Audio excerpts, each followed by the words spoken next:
Bonjour à tous, je vous présente mes meilleurs vœux de santé et d'épanouissement pour cette nouvelle année. C'est encore la saison, donc je me permets de vous présenter mes vœux pour cette année 2020. Et puis, nous allons donc passer une petite heure ensemble aujourd'hui autour de la PaySage, des actualités légales et un certain nombre de sujets que j'ai souhaité mettre en avant lors de cette présentation. J'ai peut-être été un peu ambitieuse sur l'ordre du jour. De toute façon, on vous mettra à disposition bien entendu le support et du coup l'ensemble des copies d'écran que j'ai pris le soin de faire en amont pour que vous puissiez éventuellement rebalayer ces éléments. L'ordre du jour que nous allons détailler tout de suite. Donc, Apsicyborg en moins d'une minute chrono. L'ensemble de nos offres autour de la paye, bien entendu les actualités légales, et puis on va faire un focus sur les nouveautés fonctionnelles. Alors, bien entendu, les nouveautés fonctionnelles de la version 2.20 qui est la dernière, mais j'ai choisi de faire une petite synthèse aussi de l'ensemble des nouveautés fonctionnelles que Sage nous a livrées depuis 2019. Puisque c'est assez dense, donc ça me semble intéressant. Et je vous parlerai également de Sage BI Reporting. Alors, très rapidement, certains d'entre vous le savent, nous sommes une société qui a un peu plus de 30 ans maintenant. Et aujourd'hui, Apsicyborg, ce sont un peu plus de 500 collaborateurs qui sont répartis dans 16 agences, dont 2 qui sont hors de France, une à Londres et une à Bruxelles. Mais sinon, nous avons la chance de couvrir à peu près tout le territoire français, enfin toute la métropole française. Et nos 500 collaborateurs sont donc répartis sur le territoire. Nous avons 3300 clients qui sont en contrat, dont vous faites partie, certains d'entre vous. Merci beaucoup pour ça. Et puis, le chiffre d'affaires de l'entreprise était d'un peu plus de 63 millions d'euros en 2018. Nous allons avoir la publication de 2019 dans quelques instants, dans quelques jours en tout cas, mais ça devrait pas tarder. On pourra vous partager ces éléments. Donc ça, c'était pour les chiffres d'Apsicyborg. Je souhaitais aujourd'hui vous présenter un certain nombre des offres que nous proposons, que nous pouvons vous proposer, sur lesquelles nous pouvons vous accompagner quand on parle de la digitalisation du parcours RH.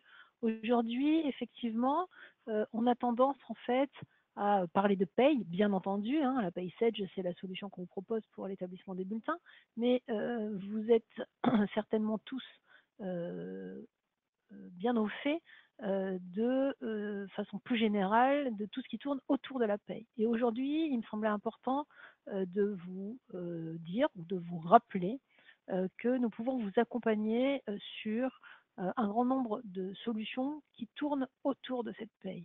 Donc à la fois sur la partie du recrutement, mais également sur tout ce qui va concerner le onboarding, la dématérialisation du dossier du collaborateur, la gestion et le suivi des entretiens, toute la partie de gestion des temps, bien entendu les aspects liés à la gestion des congés et la gestion des absences, la paye dont vous êtes majoritairement équipés, en tout cas ceux qui participaient aujourd'hui, mais également la distribution des bulletins. La distribution des bulletins, alors que vous soyez ou pas équipé de PaySage, pour le coup, on pourra trouver une solution pour pouvoir distribuer ces bulletins. Également, tout ce qui tourne autour du sujet des notes de frais. Et enfin, toute la partie liée autour du reporting. L'idée de cette présentation, c'est de vous dire que bien entendu, on va passer du temps sur la partie légale autour de la PaySage, mais je voulais vous informer ou vous rappeler qu'on peut vous accompagner sur ces sujets-là et que si vous souhaitez une présentation personnalisée de chacun des sujets que je vous ai présentés très rapidement sur la slide précédente, il ne faut pas hésiter, vous nous contactez et on organisera des présentations avec vous. On va rentrer maintenant sur le concret du légal de janvier 2020, ce qui tourne donc autour de la paye. Et dans ce contexte, j'ai listé quelques-unes des informations, on va dire, essentielles sur ces nouveautés légales. Donc, bien entendu, vous les connaissez très certainement. mais je me suis permis de les rappeler ici. Donc le seuil d'effectif pour le FNAL passe de 0, à 0,10 passe de 20 à 50 salariés. L'effort construction, on a un nouveau seuil, c'est 50 salariés pour tous. On a bien entendu de nouvelles valeurs du plafond de la Sécu, du SMIC. On a une nouvelle taxe forfaitaire de 10 € pour tous les contrats, donc les CDD d'usage qui rentrent en vigueur à compter des contrats donc, qui sont signés à partir de janvier 2020. Alors attention, hein, selon les secteurs d'activité, cette taxe peut ne pas être appliquée. Et puis on a des évolutions sur Fillon, un peu sur le cas général, et aussi pour ceux d'entre vous qui seraient concernés par la déduction forfaitaire spécifique. Donc, c'est pas exhaustif, il y a d'autres nouveautés légales. Vous le savez, comme à chaque fois, vous avez le détail de ces nouveautés que vous allez pouvoir récupérer directement dans votre PaySage à partir de la page PPS. Donc, vous allez pouvoir télécharger votre plan de PaySage. Alors, télécharger le plan de PaySage, d'abord et avant tout, ce qu'il convient de faire, c'est de télécharger la documentation. Donc, la documentation, c'est un état qui va vous permettre donc de visualiser et de balayer l'ensemble des nouveautés de la version. Donc vous y accédez donc une fois que vous avez téléchargé le plan de PaySage ou alors directement sur le petit bouton qui s'appelle les nouveautés du PPS. À partir du moment où vous avez fait ça, vous allez donc arriver sur un document. Alors je l'ai mis en lien ici dans la présentation. Donc on a déjà 44 pages début janvier, c'est encourageant pour le reste de l'année. Et sur ces 44 pages, on retrouve l'ensemble des éléments qui impactent ces nouveautés. Alors, il y a toute une partie qui est liée à la DSN. Un grand nombre d'entre vous, vous avez choisi d'être accompagné par Apsis Cyborg pour la mise en place du cahier technique 2020 de la DSN. Donc, dans ce contexte-là, bien entendu, tout ce qui concerne la DSN va être réalisé par les consultants qui vous donneront à la fois des informations, qui feront les modifications de paramétrage nécessaires et qui vous remettront également un support, puisqu'on a fait un support dédié à la DSN. Là, on parle des nouvelles normes sociales pour janvier 2020 et dans ce contexte, comme d'habitude, on retrouve le tableau récapitulatif des éléments qui ont évolué avec des codes couleurs pour les choses qui changent et puis, bien entendu, toute la procédure pour pouvoir éventuellement récupérer les informations du plan de PaySage et le déverser dans chacune de vos sociétés.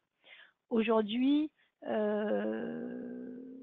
vous avez la possibilité, bien entendu, de saisir manuellement l'ensemble des nouvelles valeurs. Et puis, lors des interventions de DSN, les collaborateurs Apsis Cyborg vont faire, dans la mesure du possible, la partie Fillon sur l'allègement général. Pour le reste, vous avez donc à votre disposition l'ensemble de la documentation ici. Alors attention, je descends un petit peu. Je veux juste vous rappeler que tous les éléments sont documentés systématiquement et que Sage prend le soin de préciser tout ce que vous devez faire et l'ensemble des éléments qui sont à modifier. Donc, en toute transparence, les éléments sont plutôt bien documentés et vous permettent de récupérer les informations. Par exemple, si je fais un focus ici sur la partie Fillon, le cas général, il faut aller récupérer dans le plan de PaySage les constantes qui sont dans le code mémo ALGP4 et récupérer la rubrique 6360, 63630. On va reparler de cette nouvelle codification d'ailleurs.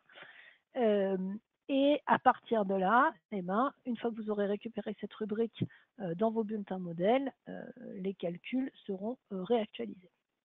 Donc ça, c'est pour la partie du plan de PaySage qui donc est disponible dès à présent. Une petite information de dernière minute, il y a eu de nouvelles valeurs qui ont été publiées sur le site de l'URSSAF s'agissant des avantages en nature logement. Et donc, du coup, la version de Sage DS, qui est normalement celle de cette fin d'année, la 10.20, cette version, vous avez en tout cas une nouvelle version qui est disponible, donc la 10.21. Vous avez le droit et la possibilité de la télécharger si vous le souhaitez, si vous avez l'habitude de le faire directement à partir de SageDS. Mais sinon, je vous précise, je vous confirme que cette version n'est pas obligatoire. Cette version 10.20 peut tout à fait vous permettre de faire la DSN avec le cahier technique 2020 et on fera la mise à jour de DS en 10.21 un peu plus tard. Pour toutes les nouvelles interventions qui interviennent depuis hier, là, bien entendu qu'on met la 10.21, mais en tout cas, ce n'est pas une obligation. Avec la 10.20, vous avez sans souci tout ce dont vous avez besoin. Si vous êtes en 10.20, vous allez devoir télécharger les nomenclatures. Donc, je vais vous le montrer dans la slide suivante. Donc ça, c'est la copie d'écran de l'image qui apparaît quand vous essayez éventuellement de télécharger la version de DS 10.21. Donc vous voyez bien que l'ensemble des éléments qui sont renseignés ici vous confirment que vous n'avez pas forcément besoin de cette version. Ce n'est pas une obligation, donc vous pouvez bien dire plus tard. Et si vous restez donc sur la version 10.20 et que vous souhaitez faire la mise à jour des nomenclatures, vous allez donc dans la roue crantée de SageDS.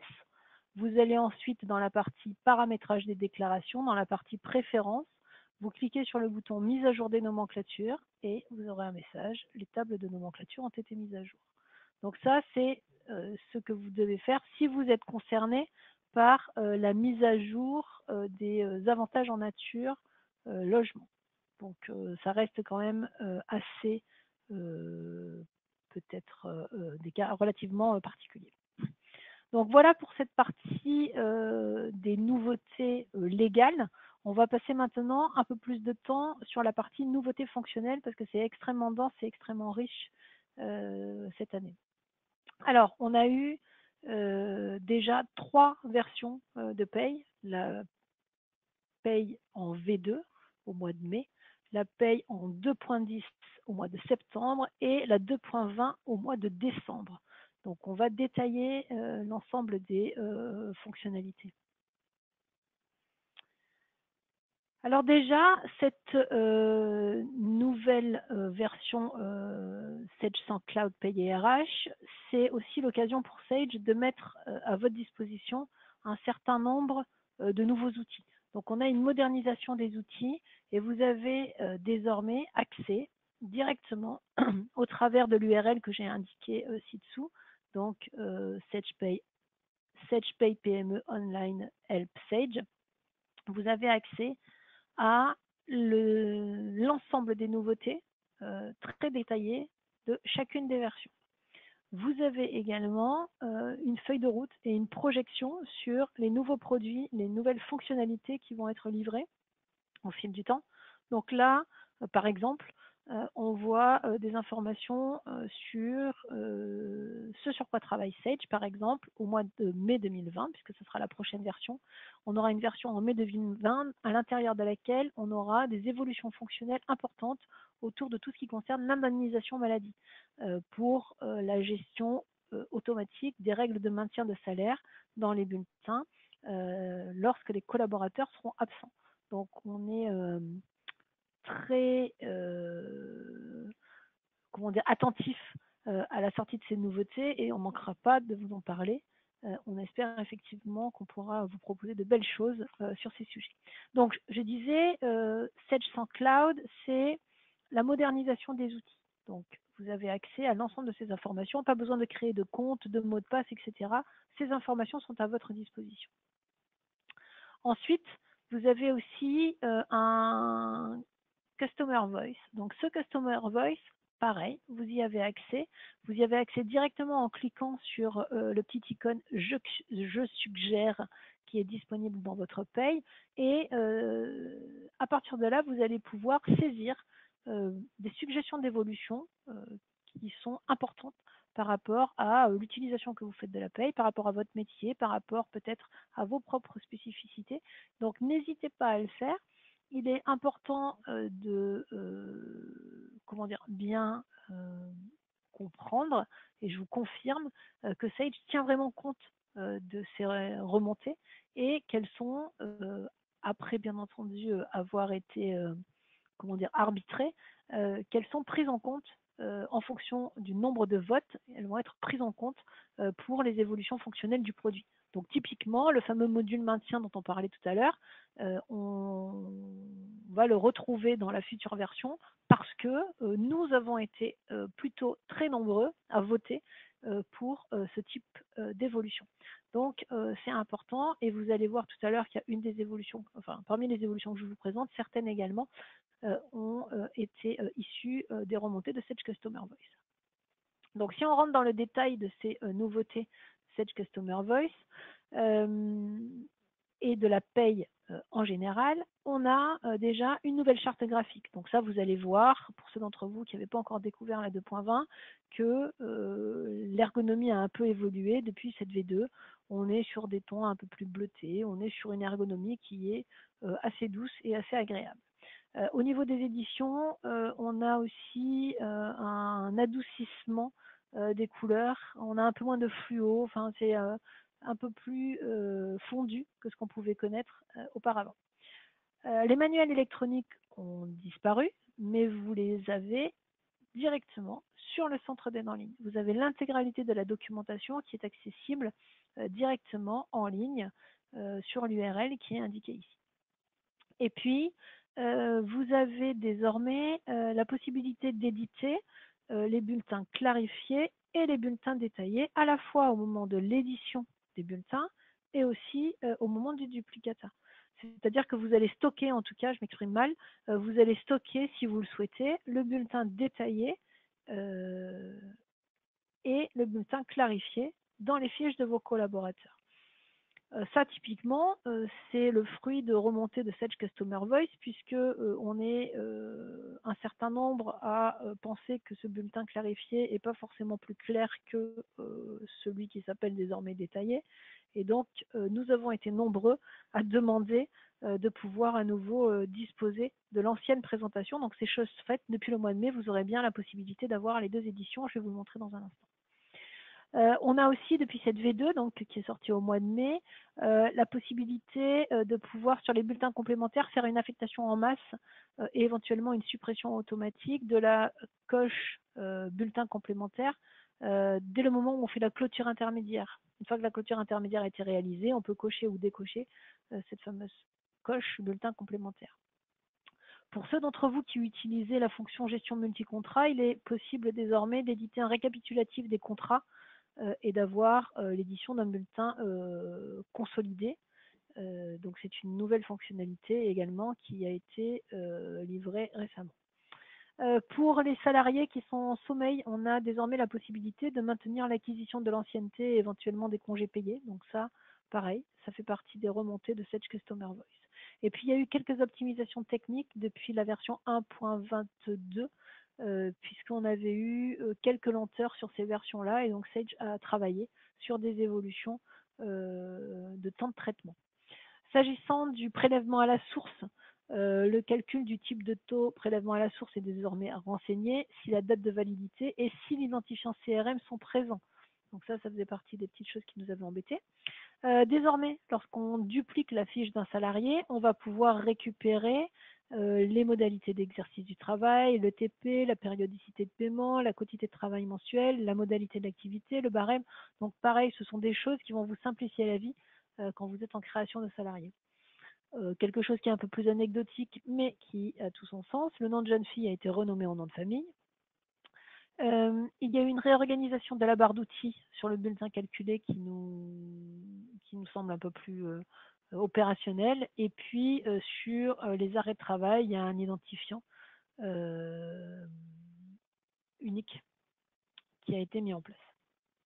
J'illustre ici l'édition des bulletins clarifiés et détaillés. Donc si vous voulez pouvoir tracer et conserver les éléments, c'est désormais possible puisque vous voyez dans la partie gauche de l'écran, j'ai sur la fiche de mon salarié Justine Balin, j'ai bien l'historisation du bulletin officiel et du bulletin supplémentaire. C'est la terminologie qui a été retenue. Au moment de l'édition des bulletins, je peux choisir de cocher l'édition du bulletin officiels clarifiés et supplémentaires détaillés. Et également, au niveau des paramètres de paye, j'ai la possibilité de choisir les modèles de mise en page. Donc tout ça, c'est des choses que vous allez pouvoir désormais avoir dans les éditions et au niveau du stockage. Ici, l'illustration donc du bulletin.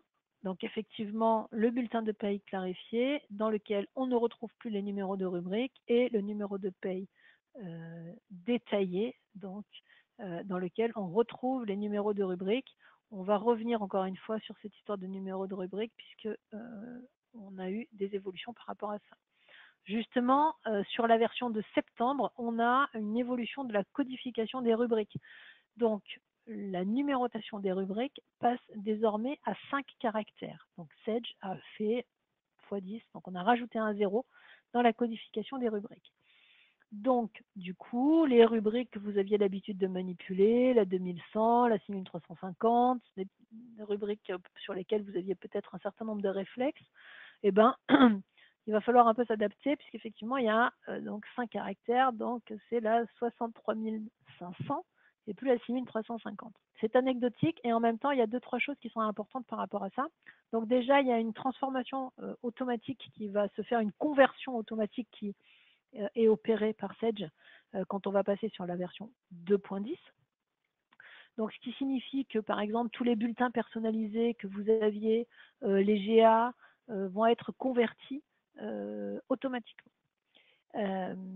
En revanche, il faut être attentif. Il y a un certain point de vigilance sur des développements externes que vous pourriez avoir qui travailleraient sur des numéros de rubrique et également les états Sage BI Reporting, puisque ces états Sage BI Reporting, il faudra les retravailler pour pouvoir aller chercher les bons numéros de rubrique. Et puis désormais, avec cette nouvelle codification, ça va être aussi une nouvelle façon de travailler, puisqu'en fait, du coup, les codes qui vont se terminer par 1, 2, 3, 4 et 5, ce seront des rubriques qui seront réservées au plan de paye Sage, à Sage. Et nous, vous, quand nous créerons des nouvelles rubriques, ce seront forcément des rubriques qui se termineront par 0, 6, 7, 8 ou 9.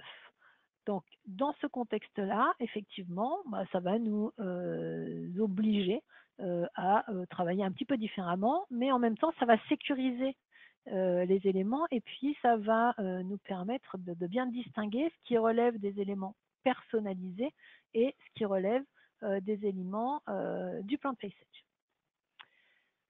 Également, avec cette version 2.10 du mois de septembre, vous allez découvrir un nouveau statut de bulletin, un statut validé.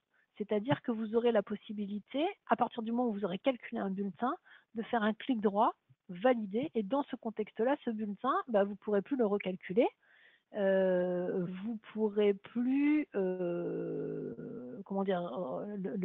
lancer, l'utiliser dans un traitement global et ça veut dire qu'il est d'une certaine façon figé. Alors bien entendu, ça va être activable ou désactivable et vous aurez un pictogramme dans votre colonne état qui va vous permettre donc de visualiser que ce bulletin est validé. Cette information sera aussi disponible dans les GA, donc il y a un statut qui a été rajouté. Et également une nouvelle notion de bulletin payé. Malheureusement, ça pouvait arriver ou prêter à confusion si vous faisiez déjà un bulletin, un virement pour un collaborateur. Quand vous lanciez à nouveau les virements, vous n'étiez pas à l'abri de vous retrouver avec un bulletin qui avait déjà été payé. Et donc, pour le coup, désormais, vous avez cette nouvelle sécurisation.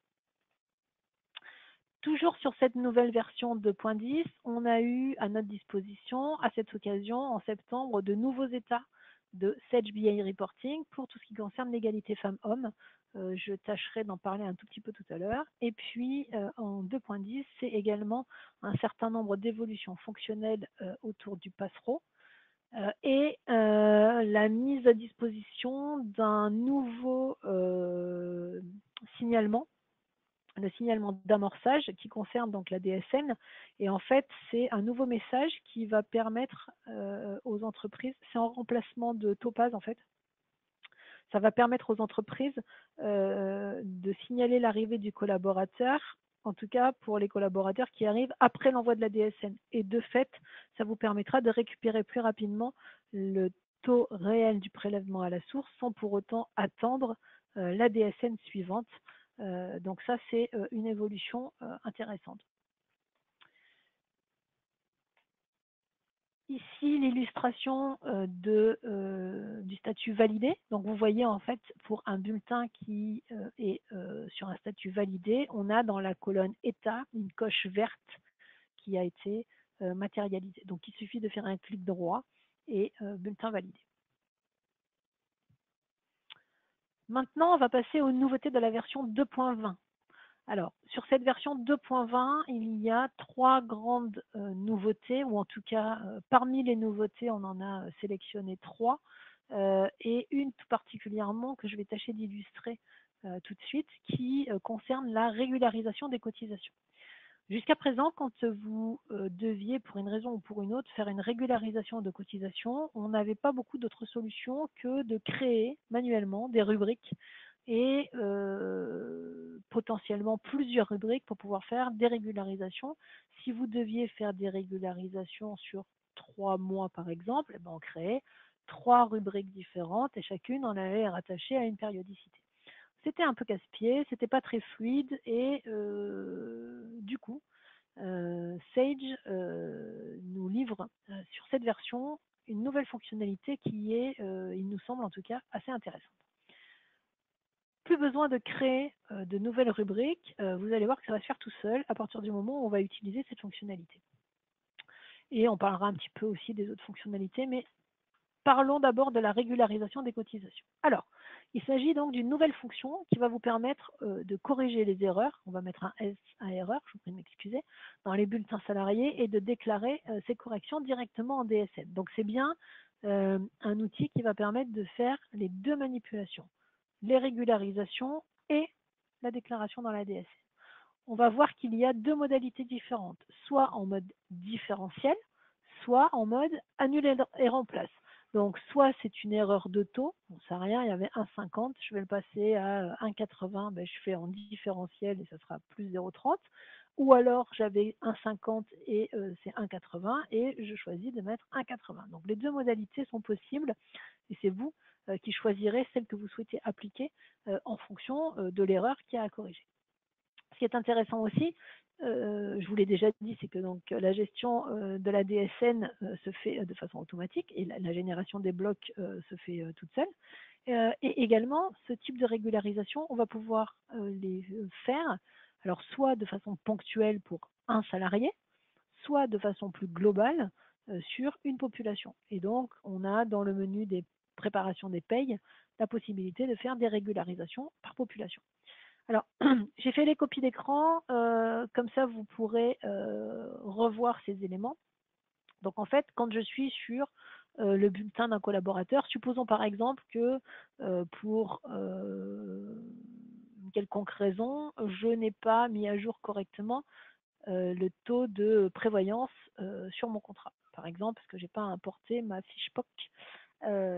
Donc du coup, je vais sur le bulletin du collaborateur, sur la rubrique 50 500. Donc vous voyez qu'on est bien là sur une codification avec 5 caractères. Donc sur la 50 500, je fais un clic droit, régularisation. À partir du moment où je fais cette manipulation, j'ai une fenêtre à droite qui apparaît et cette fenêtre de régularisation va me proposer déjà de choisir si je travaille en mode différentiel ou en mode annulaire en place, à moi de choisir. Et après, par rapport à quelle période je fais cette régularisation. Supposons que je veuille faire une régularisation sur le mois de septembre. Ensuite, je vais pouvoir cocher en bas à gauche les notions de rapport et également de simulation. C'est ce que je fais tout de suite, donc je fais un rapport et une simulation. Avant d'avoir la présentation de ce rapport, donc moi je choisis de faire un annule et remplace et je choisis de remplacer le taux qui était initialement à 1,50 par 1,60. Dans la partie droite de l'écran, je vous ai remis les modalités d'utilisation et la façon dont vous allez pouvoir utiliser ces éléments et la différence entre les options manuelles et les éléments différenciés. Donc j'ai choisi de faire la simulation et d'obtenir un rapport de traitement qui va donc détailler les rubriques qui vont être créées et la période concernée. Donc du coup, je retrouve ici, dans ce rapport, le fait bien entendu que c'est le collaborateur 3000 qui a été concerné, que je fais une régularisation par rapport à la période du mois de septembre et qu'il va y avoir en fait deux rubriques qui vont s'activer. La première, la rubrique 1 50 500 pour annuler la période de septembre et la deuxième 2 50 500 avec le nouveau taux. Donc vous voyez en fait ce que Sage fait, ils viennent adosser à gauche du code de la rubrique un nombre qui va en fait nous permettre de distinguer les rubriques de régularisation des autres rubriques. Donc il n'est plus nécessaire de créer manuellement des rubriques de régularisation, c'est le logiciel tout seul qui va gérer cet aspect-là. Donc ça c'était le rapport de traitement et la simulation. Maintenant, je décoche simulation et je lance mon traitement. Donc j'ai à nouveau le rapport de traitement sous les yeux. Et maintenant, je regarde ce qui se passe dans le bulletin et comment se présentent ces rubriques. Donc vous voyez que je me retrouve avec les deux rubriques de règles pour régularisation, prévoyance, cadre TA, la 1 50 500 et 2 50 500, avec une première en négatif et le taux à 1,50 et la seconde en positif et le taux à 1,60. Donc j'ai bien l'annulation de la rubrique du mois de septembre et on va dire le crédit ou en tout cas le recalcul de la rubrique au taux de 1,60. Si je fais un clic droit et que je fais afficher le commentaire de cette rubrique, je visualise bien que automatiquement le système a saisi la régularisation du 30 septembre 2019 comme commentaire. Et enfin, si je double-clique sur la rubrique et que je regarde comment elle a été construite, quels sont ses éléments constitutifs, je visualise également que la période a bien été enregistrée automatiquement, donc parce que j'avais sélectionné dans ma fenêtre de saisie mon écran. Et enfin, au niveau de la DSN, eh ben, j'ai l'ensemble des éléments qui ont été générés à la fois sur la partie agrégée avec les doubles bordereaux et également sur la partie individuelle avec les différentes périodes. Donc là, effectivement, c'est un exemple distinct où j'ai plusieurs régularisations qui ont été faites, mais on a bien la même logique qui est appliquée. Donc, avec cette nouvelle fonctionnalité, à partir du moment où vous utilisez cette fonction de régularisation, ce n'est plus à vous de créer manuellement les rubriques de régularisation. Le système va faire ça de façon automatique et du coup, ça nous simplifie quand même pas mal la vie. Donc, je pense que c'est plutôt intéressant comme fonctionnalité.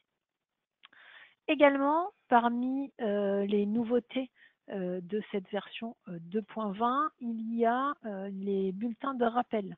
Vous savez que depuis l'année dernière, il est possible de faire des bulletins de rappel pour des collaborateurs qui sont sortis. Donc, attention, parce qu'en 2019, comme les cotisations de retraite ont fusionné, il va être nécessaire de paramétrer de nouveaux bulletins de rappel. Donc, pour les salariés qui seront sortis en 2018, il faut utiliser les bulletins de rappel 2018. Et pour les salariés qui sont sortis en 2019, il faudra utiliser les bulletins de rappel 2019.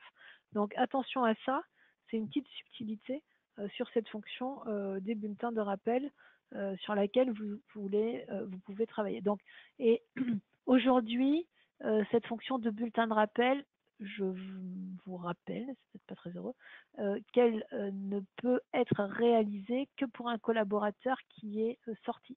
Je ne sais pas aujourd'hui encore faire de bulletin de rappel pour un collaborateur qui est encore présent dans l'entreprise. Donc typiquement, ça fait partie des choses qu'on a remontées dans le Sage Customer Voice pour demander à Sage de faire évoluer cette fonctionnalité. Toujours sur cette partie bulletin de rappel, il faut dans cette fonction, donc c'est à cet endroit qu'on va venir préciser quelles sont les rubriques qu'on souhaite euh, mouvementer pour pouvoir faire nos bulletins de rappel. Enfin, sur les nouveautés de la 2.20, on a aussi ce qu'on appelle l'enrichissement de l'import des FPOC. Alors FPOC, c'est les fiches de paramétrage des organismes complémentaires. En fait, ce sont des documents qui sont mis à disposition par vos organismes complémentaires et ces fiches de paramétrage, en fait, vous avez la possibilité de les importer. L'idée, c'est que cet import va vous permettre de créer le contrat social, de le rattacher au collaborateur avec le premier code population. Et également, on va pouvoir affecter les rubriques de paye, paramétrer la partie variable. Donc, ça nous permet de sécuriser en fait les éléments relatifs aux organismes complémentaires et potentiellement également de sécuriser toute la partie déclarative qui va avec.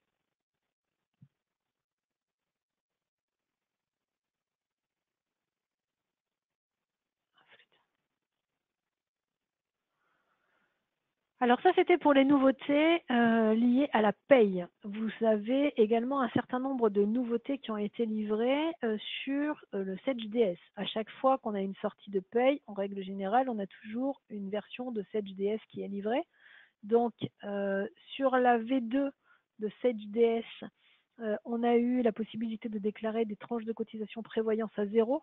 Donc, ça était lié au paramétrage du contrat social. On ne savait pas le faire avant. Et puis, avec cette V2, on a pu désormais récupérer les données des contrats d'une précédente DSN. Donc, c'est une fonction qui a activé dans les paramétrages, dans les préférences de DSN. Et puis, on a aussi désormais une aide en ligne sur le module DS qui nous permet d'avoir le référentiel du cahier des charges. La même chose avec le bouton aide sur chaque segment. Et là, ça nous donne les informations qui correspondent au cahier technique. C'est-à-dire que chaque segment, on a la correspondance dans le cahier technique. On a aussi une nouvelle fonction de e-control, mais cette fois-ci en multi-déclaration, quand on est sur des déclarations de même nature, bien entendu. On a la possibilité de récupérer des données qui seraient saisies dans des précédentes déclarations. Et on a aussi une synthèse des montants avec le détail par unité pour ceux d'entre vous qui utilisent cette notion d'unité. Enfin, sur la version 2.20, il y a 3 éléments assez importants. Donc déjà, il y a la bascule qui va se faire automatiquement via SageDS, comme l'année dernière d'ailleurs. On a la bascule qui se fait automatiquement à partir du. Il y a une petite erreur ici, c'est pas le 22, c'est pas le 25, pardon, c'est le 22 janvier. Donc à partir du 22 janvier, vous aurez automatiquement la conversion qui va se faire de votre DSN sur le cahier technique 2020. En fait, c'est très simple. Au moment où vous allez générer votre DSN, par défaut, elle prendra la structure attendue pour le cahier technique 2020 en fonction de la date. Sinon, vous pouvez toujours forcer la norme dans laquelle la DSN est déclarée, c'est dans les préférences de DS. Donc le 25, c'était la date qui était prévue et ça a été affiné. Maintenant, on est sur le 23, 22 ou 23.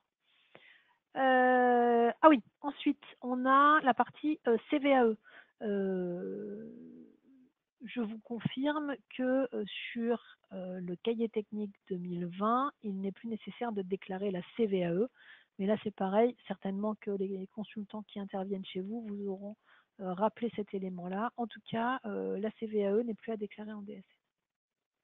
Et enfin, une nouveauté intéressante, la possibilité de déclarer dans cette UDS les honoraires en retard. Donc en fait, c'est la possibilité de déclarer des honoraires sur un autre mois que le mois de décembre, puisque ça, effectivement, c'était un peu casse-pied. On n'avait pas le choix de faire autrement, et dans la vraie vie, c'était pas toujours comme ça que ça pouvait se passer. Donc là, vous avez désormais la possibilité, directement dans DS, de faire votre déclaration d'honoraires sur une période autre que le mois de décembre. Ça, c'était voilà pour la partie des nouveautés, à la fois dans la paye et dans la partie DS. Je voulais faire un petit rappel aussi sur ce qui concerne l'égalité femmes-hommes. Alors, vous en avez certainement tous entendu parler. Ceux d'entre vous qui êtes dans des sociétés de 50 à 250 salariés, vous allez bientôt devoir faire votre première déclaration.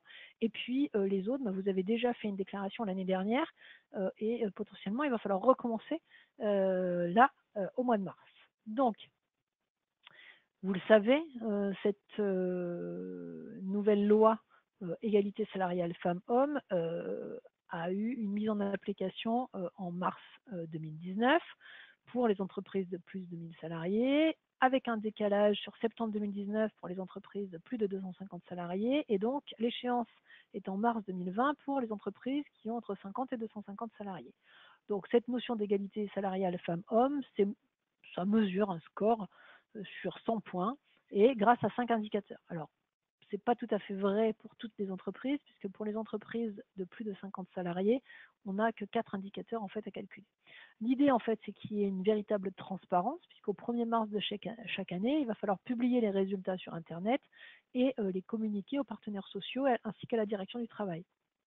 Et il faudrait que l'entreprise mène des actions correctives si le score est inférieur à 75. Dans ce cas-là, l'entreprise a 3 ans pour corriger.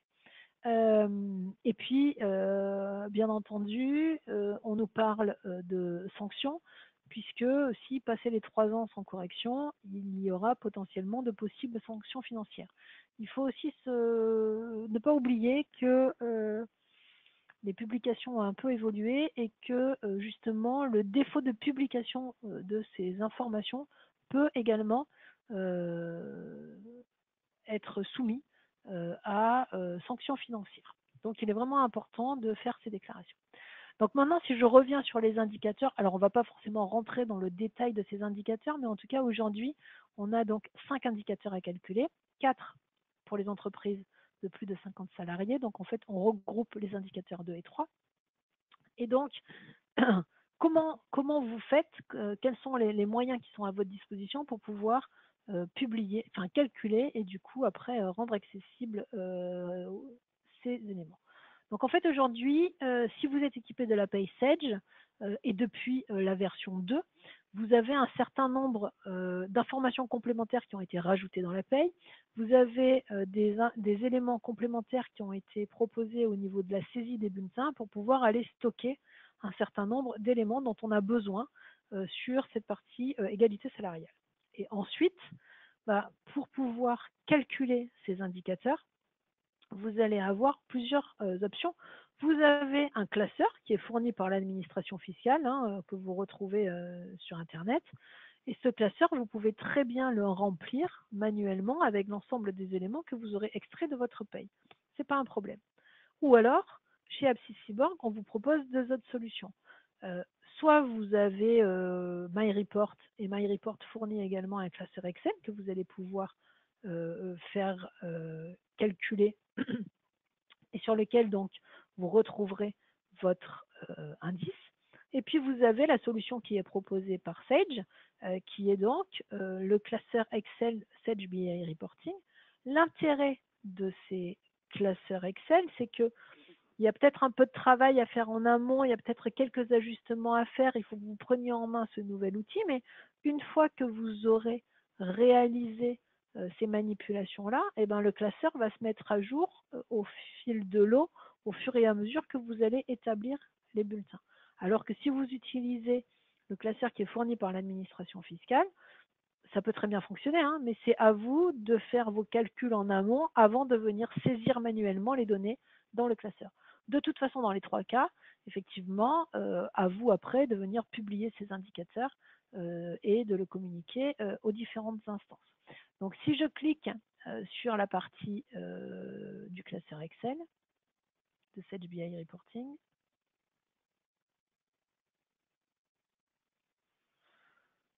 est-ce que j'ai cliqué sur le bon lien? Oui. Donc, ce lien, il est actif. Vous pouvez également le consulter si vous le souhaitez, si vous n'êtes pas encore équipé de Sage BI Reporting. Et ça vous permet en fait d'accéder à l'ensemble des classeurs qui sont mis à disposition par Sage dans le contexte de Sage BI Reporting. Donc, si vous êtes par exemple sur l'égalité femmes-hommes pour les entreprises de 50 à 250 salariés, vous allez avoir un fichier Excel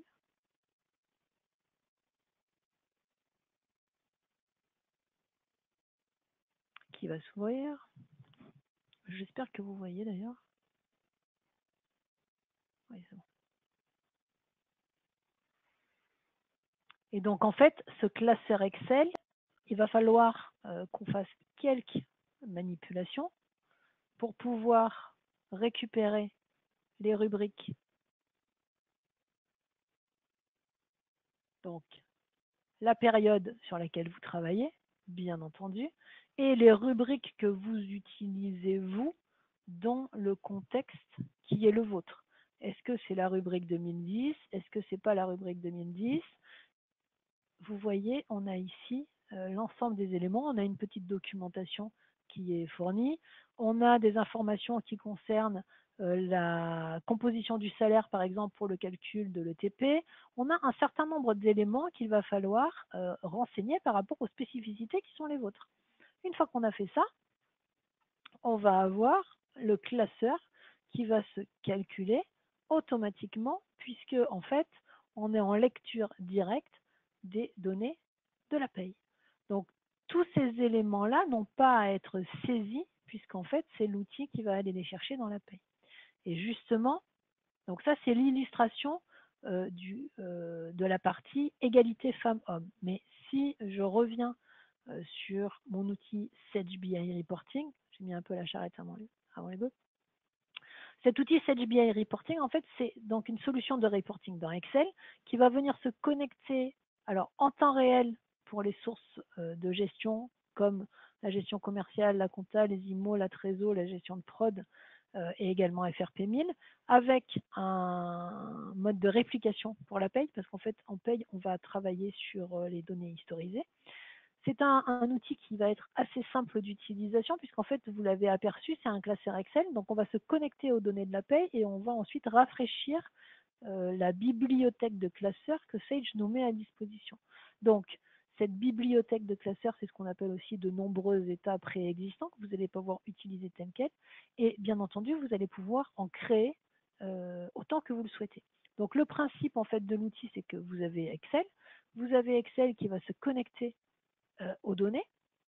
Ensuite, dans Excel, vous allez construire vos tableaux, vous allez éventuellement les partager et ensuite les diffuser, soit sous forme de tableaux Excel qui vont être, comment dire, euh, figés sur une image en tout cas des extractions que vous aurez faites, ou alors vous pourrez aussi rendre accessibles des tableaux dynamiques. Donc ça, c'est en fonction des droits des utilisateurs. Et donc, ce que je vous ai montré tout à l'heure, c'est ici donc la page que vous pouvez consulter. Vous pouvez sans hésiter télécharger les différents classeurs, regarder parce que moi je vous ai parlé de ces classeurs sur la partie égalité femmes-hommes, mais on peut très bien avec cet outil travailler sur l'évolution de la masse salariale par exemple, puisqu'en fait Sage BI Reporting, c'est au-delà de simplement la partie égalité femmes-hommes, il va nous permettre d'aller analyser la paye. Donc ça, c'est un exemple de ce qu'on va être capable de faire en termes d'analyse. Donc vous voyez qu'à partir du moment où, donc là je suis sur un tableau qui est figé, enfin c'est un tableau Excel, donc je peux utiliser les segments, je peux travailler éventuellement sur les données qui sont fournies, mais je ne suis pas connecté à ma société. Si je clique ici J'accède pas à des mots, j'ai pas l'information. Maintenant, je vais aller me connecter à ma paye. Il suffit que je mette le bon mot de passe. À partir du moment où je suis connectée, j'ai ici mon outil Sage BI Reporting qui s'active et qui me permet d'accéder à tout un tas de fonctions complémentaires. Une des premières fonctionnalités, c'est que je vais pouvoir déjà aller chercher les données dans ma ou mes bases de paye. Moi, j'ai une base qui s'appelle JDC. La syntaxe dans cet outil, c'est l'étoile, ça veut dire toute. Je vais en prendre une. Donc ici, je vais avoir les données qui vont se mettre à jour dans un instant. Je vais venir chercher les données de 2019 et vous voyez que mon tableau s'est mis à jour tout de suite. J'analyse le brut, mais je pourrais analyser n'importe quel autre élément, tiens, pourquoi pas le brut congé, qui est mouvementé dans ma paye. Donc là, ceux d'entre vous qui avaient l'habitude peut-être par exemple de manipuler les données dans l'AGA ou même tout simplement dans la paye, hein, vous retrouvez l'ensemble des informations avec lesquelles vous avez l'habitude de travailler et donc vous allez pouvoir travailler là-dessus. Donc moi je vais chercher par exemple le net, pourquoi pas. Voilà, le net imposable, très bien. Et donc je retrouve ici mon tableau qui est actualisé avec les différents éléments. Je veux que les femmes, que les hommes, tout le monde, un service en particulier. Donc en fait, on a un classeur à notre disposition et ce classeur, vous allez pouvoir après l'utiliser, mais bien entendu, vous allez pouvoir aussi créer de toutes pièces tout un tas d'indicateurs. Donc ici, quelques copies d'écran qui concernent par exemple l'égalité femmes-hommes, hein, mais vous avez bien compris que, enfin j'espère que j'ai été clair, que vous allez pouvoir travailler à la fois sur la partie égalité femmes-hommes, mais aussi sur d'autres types d'indicateurs. Voilà ce que je souhaitais vous dire aujourd'hui sur les différents sujets, à la fois du légal et des nouveautés fonctionnelles.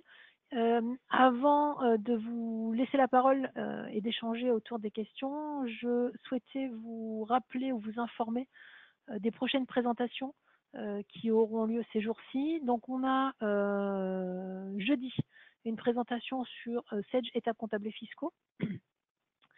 Jeudi également, mais jeudi après-midi, une présentation sur Sage sans Cloud, donc l'outil de gestion, comptabilité, avec la dernière version qui est la V6, et également les solutions complémentaires Sage recouvrement et créances et Sage BI Reporting autour de la gestion et de la compta. Et enfin, le 28 janvier à 11 h, on vous présentera le nouveau SIRH de Sage, donc Sage Espace Employé, dont vous avez peut-être déjà entendu parler, et je serai ravie de vous le présenter jeudi, donc pour vous le faire découvrir.